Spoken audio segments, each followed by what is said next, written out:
Jadi kalau kita minta, kata Allah, sifat doa itu ketika diminta akan selalu dijawab. Nggak ada doa yang tidak dikabulkan, Pak. Tidak ada. Kalau nggak sekarang, besok. Kalau nggak besok, nggak bisa sekarang kita menerima di alam kubur. Kalau nggak dapat di akhirat, pasti dikasih. Tidak ada doa yang tertolak, semua dikabulkan. Cuma yang jadi masalah, ketika Allah akan berikan, manusianya menutup pintu doa itu untuk datang. Semakin banyak maksiat dikerjakan, maka nutup seperti ini. Kalau sudah tertutup seperti ini, jangankan handphone, maaf, spidol pun nggak bisa masuk.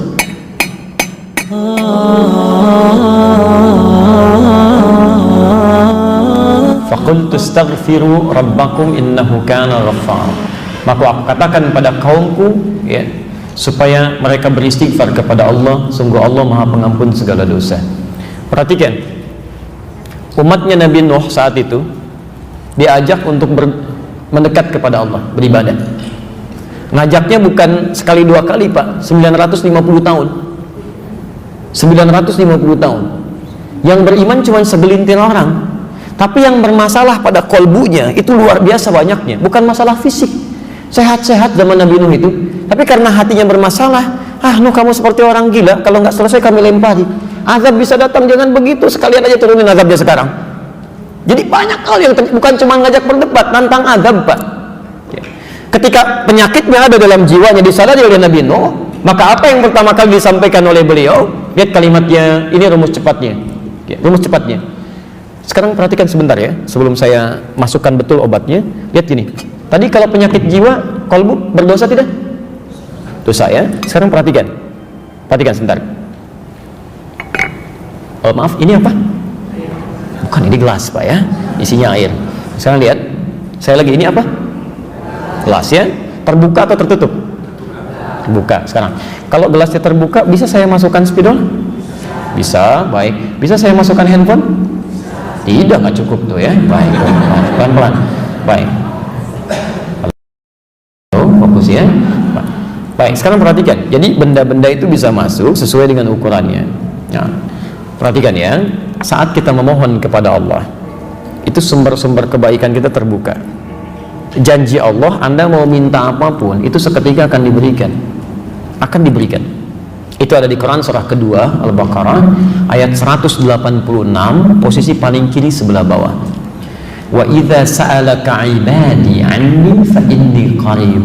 Kalau hambaku punya persoalan kemudian ingin mencari aku, ini sudah fitrah manusia. Kalau sedang punya masalah pasti menyebut nama Allah tuh, nyari gitu ya.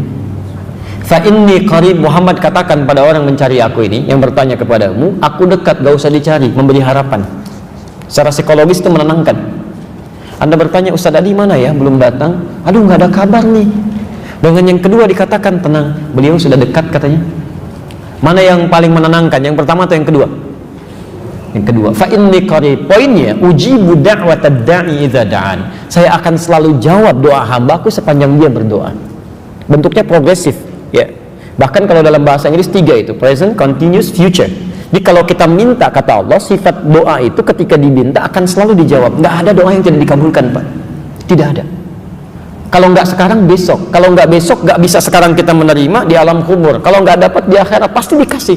Jadi tidak ada doa yang tertolak, semua dikabulkan. Cuma yang jadi masalah, ketika Allah akan berikan, manusianya menutup pintu doa itu untuk datang. Ditutup dengan apa? Maksiat. Ketika seseorang berbuat maksiat, kata Nabi, hadir naktah sauda dalam jiwanya. Nutup. Semakin banyak maksiat dikerjakan, maka nutup seperti ini.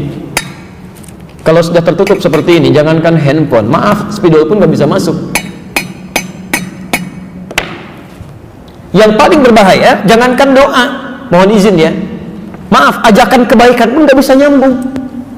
Ya karena kebanyakan bermaksiat. Bahkan yang paling bahaya makan yang haram. Haram itu seketika tuh, kalau sudah masuk ke perut ngalir dengan darah, Pak.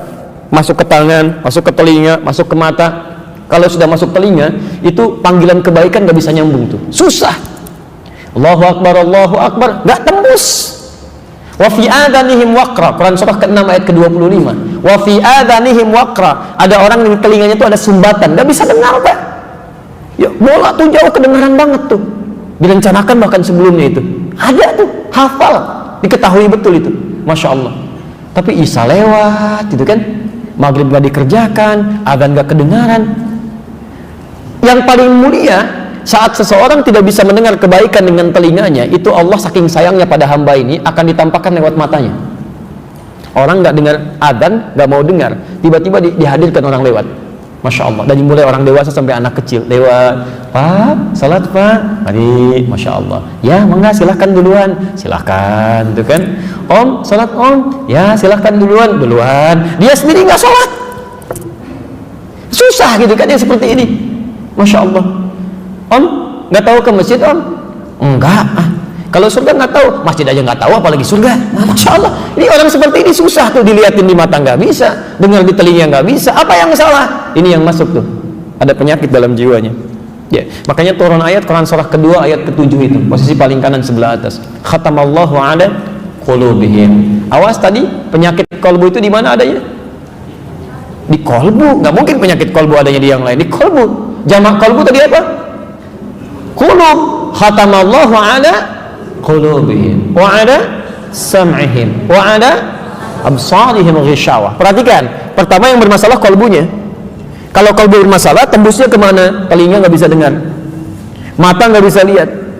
Kalau sudah seperti ini, dia tidak membuka sekat ini yang paling bahaya. Walahum adzabun azim. Maka hidup orang ini akan tersiksa itu. Di dunia tersiksa, di akhirat tersiksa. Orang yang punya penyakit hati itu, Pak Abu, hidupnya nggak akan tenang. Demi Allah saya katakan nggak akan tenang. Ya maaf ya, mau tidur aja nggak tenang. Ya tidur masih kepikiran nikmat orang lain. Dia punya rumah tapi masih mikirin rumah orang.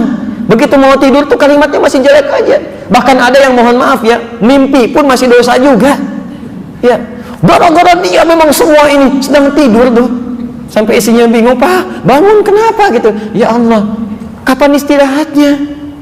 Saat nggak tidur juga salah, saat tidur pun tidak tentram. Itu orang-orang seperti ini. Ya, bagaimana cara bukanya? Fakultu astaghfiru rabbakum innahu kana ghaffar. Kalau kadarnya masih kecil-kecil, untuk menghilangkan dosanya dengan istighfar. Itu untuk meluluhkan dosanya. Ya. Kalau ini tutupnya ini dari apa tutupnya? Tuh, aluminium. Ya. Maaf ya. Lihat kalimatnya. Kalau tutupnya dari tisu bagaimana? Lebih lunak atau lebih keras? Lebih lunak. Ada yang kecil-kecil yang bisa ditembus begini tuh. Ya. Ini kalau dengan istighfar aja bisa dicabut begini. Maaf Bapak Ibu sekalian, itu tanpa sadar dalam beraktivitas dalam sehari itu akan selalu ada dosa yang pernah kita kerjakan, termasuk saya. Semuanya. Coba kalau nggak percaya cek dari ujung kepala sampai ujung kaki. Itu pasti ada potensi dosa masuk itu. Ya, mata tuh. Sekarang sudah jam 2 lewat 7 menit. Saya mohon izin dari Anda bangun sampai dengan sekarang, berapa kali mata kita berbuat salah tuh, salah lihat? Pasti ada aja. Telinga salah dengar, ya kan? Lisan salah bicara, pikiran salah berpikir. Sekarang pun mungkin ada begitu, nggak tanggung-tanggung ustadznya juga salah dipikirin gitu. Bisa kejadian gitu kan, macam-macam terjadi. Nah itu yang kecil-kecil, itu seketika hilangnya dengan istighfar. Coba cek, Nabi beristighfar nggak dalam hidupnya? Sebelum tidur istighfar nggak? Berapa kali? 70 sampai 100 kali sebelum tidur. Nabi Rasul dijaga dari kesalahan, dijamin surganya, tingkat surga tertinggi, masih istighfar dalam hidupnya. Anda bukan Nabi, bukan Rasul, surga sampai 2 hari ini belum jelas, hisab masih menegangkan, gak mau istighfar, aneh itu. Ya. Makanya orang-orang yang istighfar itu, ketika dia istighfar, maka sumber-sumber masalah yang kecil itu hilang, Pak. Makanya mohon izin ya, kalau ingin dijaga dari penyakit-penyakit hati, salah satu caranya kata Quran, biasakan istighfar. Astagfirullah. Jangan dibiarkan ada. Jadi begitu ada misalnya setan datang, tuh dia tuh sombong, jalan aja nggak nyapa kamu. Begitu muncul itu langsung astagfirullahaladzim. Itu nggak benar. Astagfirullah. Itu seketika akan hilang dan potensi dosa akan keluar. Ya. Kalau sudah seperti ini, masya Allah. Orang-orang yang seringkali istighfar dalam hidupnya, kemudian dia membiasakan itu, bukan cuma dijaga dari dosa-dosa yang kecil. Mohon maaf ya, cinta Allah pun akan diturunkan pada orang ini. Cinta Allah akan diberikan. Allah itu sangat mencintai orang yang membiasakan istighfar dalam hidupnya. Quran surah ketiga ayat 31, posisi paling kiri sebelah atas. Quran surah ketiga ayat 31. Saya mau kasih rahasia siang ini. Maaf, ibu mau bapak? Saya mau kasih rahasia, boleh? Baik, kita keluarkan dari Quran. Lihat ayat Qurannya. Quran surah 3 ayat 31, posisi paling kiri sebelah atas, ya, agak ke tengah sedikit. Qul in kuntum tuhibbunallaha fattabi'uni. Katakan Muhammad, jika kalian serius mencintai Allah, buktikan cinta itu dengan mengikuti aku, ikuti Nabi. Jadi, coba kita biasakan bangun tidur, ya maaf ya, non muslim juga bisa bangun tidur, sama orang beriman juga bangun dari tidurnya, Masya Allah. Bahkan ya membuat kan hal-hal yang bisa mereka kerjakan. Ada yang bangun tidurnya, ada yang langsung cuci tangan, ada yang langsung duduk, ada yang langsung mandi. Anak-anak kecil bahkan mengatakan bangun tidur terus. Bukan, Nabi nggak begitu. Jadi kalau Anda ingin dicintai Allah, ikuti Nabi. Bagaimana Nabi bangun dari tidurnya? Ternyata ada sunnahnya. Ya, ada duduk dulu, ada mengusap sebagian dari bekas ngantuk, ada baca doa dulu. Nggak ada bangun tidur langsung mandi. Ada tahapan dia. Makan juga begitu. Mau minum pakai tangan apa? Kanan. Kalau cuman kanan, yang lain juga bisa dengan kanan. Masya Allah. Kemudian setelah itu minum dengan mengucapkan apa? Bismillah. Masya Allah. Setelah itu minumnya sambil berdiri atau sambil duduk? Duduk. Masya Allah. Turunannya kan ada semua tuh. Ketika Anda bisa ikuti itu, maka lihat kalimatnya, fattabi'uni yuhibbukumullah. Ini yang mau saya turunkan rahasianya. Bismillah. Kalau Anda serius cinta Allah, persamaannya ikuti Nabi SAW. Sekarang perhatikan, ini rahasia besarnya ayat ini. Kita turunkan persamaannya. Orang yang bisa mengikuti tuntunan Nabi dalam kehidupannya, maaf, bukan cuma sholatnya ikut Nabi ya, tapi lisannya pun ikut Nabi, pandangannya ikut Nabi, kan? Kebiasaannya ikut Nabi. Maka yuhibbukumullah, cinta Allah akan diturunkan. Yuhibbukumullah, Allah akan cintai kalian. Yang menarik, kemudian diberikan persamaan oleh Quran. Perhatikan persamaannya. Wa yaghfir lakum dzunubakum. Kalau Allah sudah mencintai seorang hamba, ternyata bukan dunia yang pertama diberikan. Jadi kalau bapak ataupun ibu mendapatkan kemuliaan dunia, jangan dulu bangga. Belum tentu Allah cinta dengan itu. Jelas ya? Nah, apa yang Allah berikan? Wa yaghfir lakum dzunubakum. Allah akan ampuni dosa hambanya. Ampunan dosa. Jadi orang-orang yang dicintai Allah itu, seketika yang Allah berikan pada orang ini, Allah ampuni dosanya. Gugur, dihabiskan semua. Gugur, selesai. Yang paling menarik, sekarang perhatikan persamaannya. Cinta Allah bersanding dengan ampunan dosa. Kalau kita buat persamaan terbalik seperti ini, berarti orang-orang yang sering meminta ampunan dosa dari Allah itu berpotensi lebih cepat mendapatkan cinta Allah Subhanahu wa ta'ala. Perhatikan persamaannya. Orang yang dicintai Allah maka akan diampuni dosanya. Persamaan terbaliknya, orang yang sering meminta ampunan dosa bukankah akan cepat mendatangkan cinta Allah? Halo? Ya kan? Jadi orang yang sering minta ampunan dosa itu akan cepat mendatangkan cinta Allah. Persamaan terbaliknya. Di orang-orang yang sering istighfar, cara meminta ampunan dosa, kunci pembukanya ini istighfar. Di orang yang sering istighfar, astagfirullah, astagfirullah, astagfirullah, Masya Allah, itu matanya akan dijaga oleh Allah. Begitu melihat yang tidak baik menurut Allah, dia akan palingkan, astagfirullah, astagfirullah. Tangannya juga begitu, kakinya juga begitu. Dan hebatnya, ini yang paling mulia, orang-orang yang sudah mendapatkan cinta Allah, ahli istighfar ini, ahli istighfar, kalau sudah mendapatkan cinta Allah Subhanahu wa ta'ala, maka Masya Allah, kemuliaannya tanpa meminta pun doanya segera dikabulkan. Orang yang biasa istighfar itu diantara kemuliaannya, Allah akan cepat mengabulkan kebutuhannya tanpa dia harus memintanya.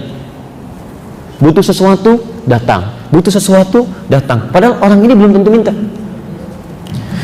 Ini pernah dipraktekkan oleh seorang tukang roti di zaman Imam Ahmad bin Hanbal. Pak, beliau paham betul konsep ini. Ya. Kata Ibnul Qayyim Al-Jauziyah, beliau punya rumus, ya, masa setelah Imam Ahmad sampai disebutkan rumusnya.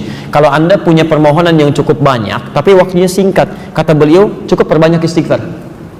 Begitu Anda istighfari, itu sebelum dimintakan Allah bisa kabulkan kalau benar kebiasaan istighfar. Ya. Imam Ahmad itu pernah lewat, kemudian beliau datang ke Mesir. Di Mesir masuk masjid. Ya. Begitu masuk ke masjid, tiba-tiba petugas masjidnya langsung mengusir beliau. Ukhruj, katanya, keluar. Itu imam besar, Pak. dikenal dia seantara jagat ya, cuma saking tawadhunya pakaiannya biasa-biasa. Seperti Syekh Yasin Al-Padangi, Bu. Ya, ibu atau bapak yang dari Padang itu ada ulama besar tuh. Ya, saya sampai hari ini masih kagum, saya terus belajar. Sampai tadi saya nunggu di mobil tuh saya masih pelajari beliau itu. Ya, bagaimana santunnya, tawadhunya, pakaian macam-macamnya. Itu ahli sanad, Pak, sedunia itu. Sedunia, semuka bumi ahli sanad itu.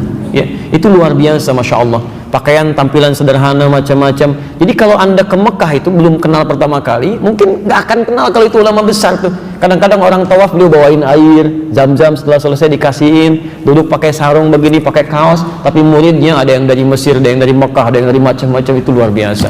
Ya. Nah, yang paling menarik, Imam Ahmad itu sederhana luar biasa. Ini nggak tahu, ukhruj katanya, keluar. Imam Ahmad karena paham fikih, kata beliau, ana astarih qalilan, saya istirahat sebentar. La, barrah. Barrah itu sudah mulai kasar. Barrah. Kata Imam Ahmad, astari, da'ni astari. Gak apa-apa, tolong perkenankan saya istirahat sebentar, saya capek katanya. Rawah enta, rawah. Ya. Rawah itu sudah lebih kasar lagi dari kata roh. Maksudnya, tolong keluar dari sini sekalian dengan roh-rohnya. Rohnya pun jangan ada di sini, keluar. Itu kalau Anda ke Mekah misalnya kan, atau ke tempat di Arab, ada orang mengatakan rawah enta, rawah. Itu tandanya lagi marah, Pak. Jangan senyum. Rawah. Itu musir ya, musir itu sudah pergi. Kalau bisa rohnya pun jangan di situ, pergi kata orang ini. Imam Ahmad keluar, kemudian di teras itu beliau juga sandaran, disuruh pergi lagi. Begitu keluar dari masjid, jalan beliau singkatnya bertemu dengan makhbaz, tempat jualan roti ya, syar'i rati, menjual dengan syar'i ya. Baik, dia setiap datang orang lewat melihat, Masya Allah, kalimatnya bagus sekali. Imam Ahmad lewat dipanggil, Syekh istari mana? Syekh, tolong istirahat di sini dulu, kelihatannya capek kan ya. Begitu bikin, perhatikan beda antara sari roti dengan syar'i roti. Yang ini setiap diaduk begini, astagfirullah, dibikin begini, astagfirullah, ini astagfirullah, selalu istighfar. Kata Imam Ahmad, ya Syekh, ma faidatu istighfarika? Apa faidahnya istighfar kamu itu? Imam Ahmad tahu, cuma ingin menguji ini, apa manfaatnya katanya. Perhatikan, wallahi demi Allah katanya, tidak pernah saya membiasakan istighfar ini kecuali Allah selalu mengabulkan doa-doa saya. Selalu mengabulkan doa-doa saya. Cuman wallahi cuman satu aja yang belum terkabul sampai hari ini. Ya, mudah-mudahan Allah sebelum mengabulkannya sebelum saya wafat atau dia yang kembali pulang duluan. Apa itu kata Imam Ahmad? Wallahi saya bermohon kepada Allah supaya bisa dipertemukan dengan Imam Ahmad bin Hanbal sebelum saya meninggal atau beliau yang meninggal duluan. Kata Imam Ahmad, Allahu Akbar, rupanya saya diperjalankan ke Mesir ini, masuk ke rumah Allah sampai diminta keluar sampai ke sini gara-gara istighfar kamu ini katanya. Jadi bisa digerakkan gitu. Itu istighfar, Pak. Itu kemuliaannya luar biasa. Ya. Tapi tolong jangan lakukan itu kepada saya gitu. Anda bisa istighfar, Masya Allah. Makanya ahli surga itu, ahli surga yang biasa istighfar, surganya istimewa, bukan surga biasa. Itu ada di Quran surah ke-51 ayat 18. Lain, Pak, bonusnya itu lain ya. Dia ditempatkan di taman surga ya. Taman surga itu kemuliaannya beda dengan surga biasa. Kalau Anda insya Allah masuk surga, kalau di surga biasa itu yang melayani pelayan surga, namanya wildanun mukhalladun ya. Kalau laki-laki dilayani oleh bidadari surga, kalau perempuan oleh pangeran-pangeran surga, cantik dan gantengnya tak terlukiskan. Kata Nabi, nggak usah dibayangkan, mala ainun ra'at wala udhunun sami'at wala khatara 'ala qalbi bashar. Nggak pernah kelihatan oleh pandangan kita, nggak pernah terdengar oleh telinga, bahkan difikirkan pun nggak akan seperti itu. Itu masih kelas biasa. Tapi taman surga yang ngasih langsung semua Allah tanpa perantara, kun fayakun ada, dan nggak perlu dibayangkan. Dan penghuni surga seperti ini itu sebelum masuk ke surga pun sudah diperkenankan melihat Allah tanpa hijab. Ada di Quran surah 75 ayat 22 sampai 23, posisi paling kiri sebelah atas. Wujuhu yawma idzin nadhirah. Ada orang-orang yang Masya Allah, saat dia dihisab itu wajahnya berbinar gembira ya, padahal belum masuk surga ya. Ila rabbiha nadhirah, karena bisa melihat Allah tanpa hijab langsung seketika ya. Gak usah dibayangkan, gak boleh, tapi ada seketika. Masya Allah, apa yang terjadi? Quran surah 51 dari ayat 15-nya, nanti ketemu di ayat 18.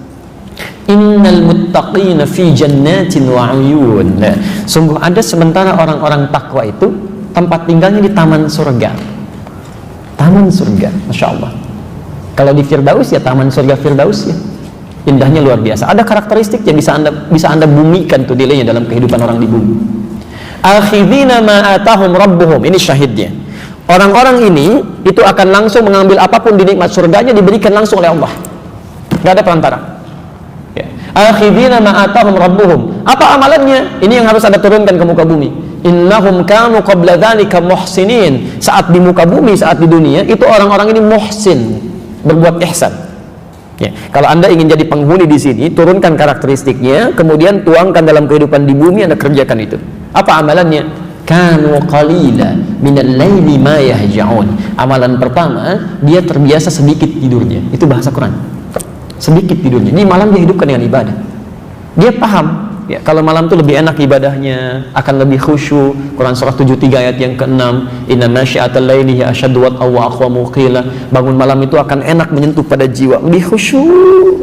Ya. Makanya maaf ya, setan malam dengan setan siang itu beda apa? Lain. Shift-shiftan dia. Setan siang tuh biasa, nggak usah terlalu banyak tenaganya, tiup dikit udah pada nggak sholat tuh. Ya. Setan malam tuh tidak, dia paham, gangguannya tuh minim, nggak ada kebisingan, TV berhenti semua, nggak ada siaran macam-macam. Jadi ketika orang ini ibadah, konsentrasi khusyuknya akan lebih tinggi dibandingkan dengan siang. Maka dari itu banyak terjadi keanehan. Kalau ibu nggak percaya silahkan. Siang bu ya, masya Allah. Ya jangankan bangun, mau tidur aja susah.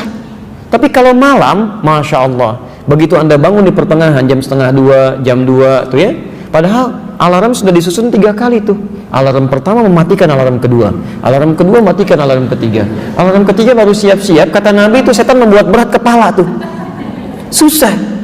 Dan terjadi sesuatu yang tidak Anda bayangkan sebelumnya. Itu kan tiap hari bolak-balik tuh, kamar mandi, meja makan, dapur, biasa aja siang, kok malam-malam jadi berubah.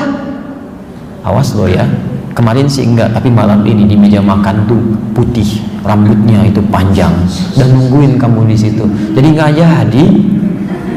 Itu terjadi situasi itu, ada kenikmatan gitu kan ya. Karena ada perbedaan-perbedaan semacam ini tidak mudah untuk bangun.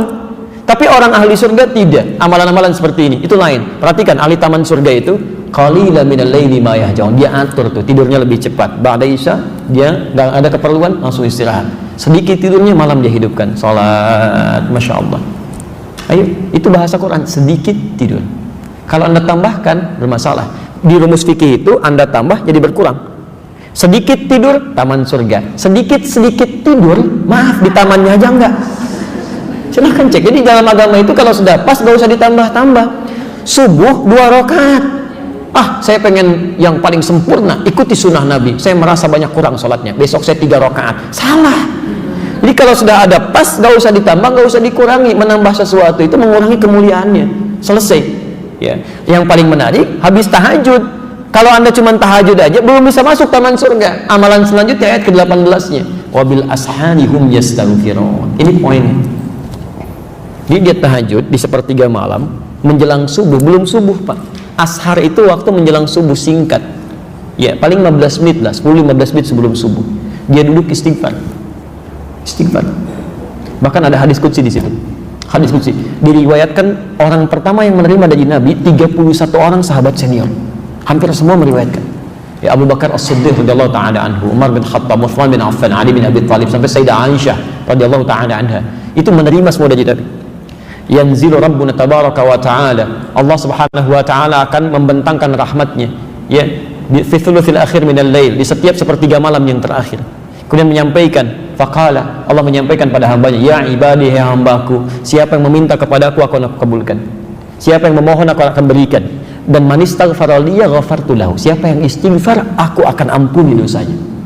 Rumus cepatnya alhamdulillah, ketika Anda banyak istighfar, itu yang 2 pertama akan diberikan tanpa Anda minta, seketika diberikan. Makanya ahli taman surga itu, masya Allah, begitu selesai tahajud dia nunggu fajar, astagfirullah, astagfirullah, astagfirullah, ingat-ingat dosanya itu. Kalau nggak percaya silahkan Pak ya, nanti malam Anda tahajud, setelah itu menjelang subuh misalnya, Anda biasakan istighfar, terus dengan hati yang bersih, yang enak, itu selain dosa keluar, itu tidak menutup kemungkinan air mata bisa ngalir. Tapi sambil diingat, apa dosa-dosa yang Anda lakukan? Mungkin pernah berkata kasar pada orang tua, pernah membuat pasangan hidup kecewa, sombong terhadap orang-orang sekitaran, ingat-ingat itu. Itu demi Allah saya katakan, nikmatnya luar biasa.